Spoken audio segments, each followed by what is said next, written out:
इसकी maximum power कितनी हो जाएगी, मैक्सिमम पावर 2। मिनिमम तो सबका 0 ही होता है, इसका मतलब तुम चाहोगे तो एक्स स्क्वायर, एक्स की पावर 1, एक्स की पावर 0, तुम यहां तक जा सकते हो। बस चाहो तो आप ऐसे लिख सकते हो, मैक्सिमम पावर 2 दिखनी चाहिए, मिनिमम 0 तक लिख सकते हो।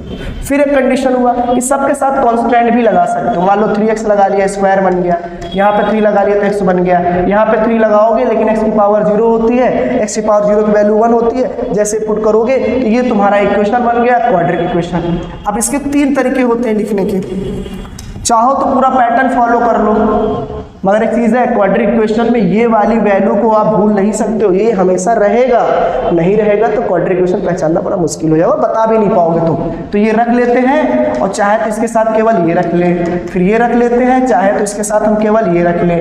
कुछ लोग स्मार्ट होंगे, बोलेंगे कि सर ऐसा है, एक्स की पावर 1 और एक्स की पावर 0 ले लेते हैं। तो बेटा एक्स की पावर 1 एक्स की पावर 0 ले लोगे तो लीनियर बन जाएगा। क्वाड्रेटिक के लिए मैक्सिमम पावर कितना होना चाहिए, 2 होना चाहिए। इसका मतलब ये स्टेटमेंट क्या हो गया, गलत। तो 3 चीजें बन सकती है, बस पहला, दूसरा और ये तीसरा। और एक और बन सकता है, सिर्फ और सिर्फ तुम एक्स स्क्वायर ले लो, जरूरी ही नहीं है कि तुम इसके पीछे वाला लो। क्यों?